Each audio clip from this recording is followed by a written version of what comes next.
Titou le chien, les fourmis et l'aqueduc magique.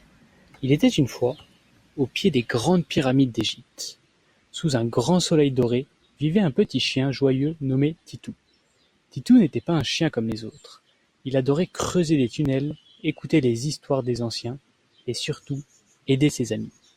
Un jour, alors qu'il se promenait près d'une grande pyramide, il rencontra une file de fourmis qui semblait très pressée. « Où allez-vous comme ça ?» demanda Titou en remuant la queue. La fourmi-chef, nommée Zaza, répondit. Nous devons trouver de l'eau. Nos réserves sont vides et la reine a soif. Mais le puits est de l'autre côté du désert. » Titou regarda l'horizon brûlant. Il savait que traverser le désert était trop dangereux pour les petites fourmis. « Je vais vous aider, » dit-il en sautillant. « Je vais construire un chemin spécial pour que l'eau vienne jusqu'à vous. » Zaza le remercia, mais elle ajouta. « Oh, tu es très gentil, mais tu ne gagneras rien à faire ça. » Tito sourit. « Ce n'est pas grave, j'aime creuser et j'aime aider, c'est déjà une récompense. » Titou se mit au travail. Il se rappela d'une légende entendue près du temple. Un ancien aqueduc magique repose sous le sable, abandonné depuis des siècles. Si on le réveille, il coulera à nouveau. Il creusa, jour, nuit, et creusa encore, avec ses petites pattes poilues. Les pyramides le regardaient depuis des milliers d'années, silencieuses. Les fourmis le regardaient aussi, d'abord curieuses, puis admiratives. Alors, elles se mirent à l'aider. Certaines ramenaient des pierres, d'autres construisaient des ponts miniatures. Petit à petit, l'aqueduc prit vie. Et un matin, une goutte d'eau jaillit du sol, puis une autre, et encore une autre, et soudain, une rivière claire coula en direction de la fourmilière. Les fourmis dansèrent de joie.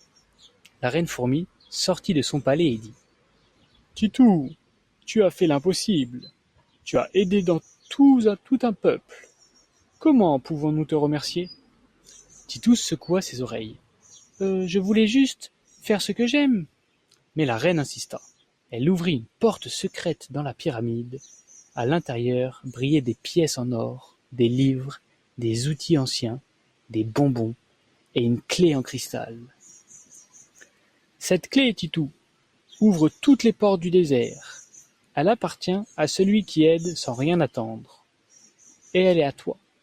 Tiens, Titou. » Titou devint alors le gardien des sources, aimé dans tout le désert. Et à partir de ce jour, l'eau coula partout où il allait. Mais le plus beau, c'était que les fourmis racontaient son histoire à leurs enfants. Et chaque animal, venu l'aider, recevait aussi un petit morceau de cristal.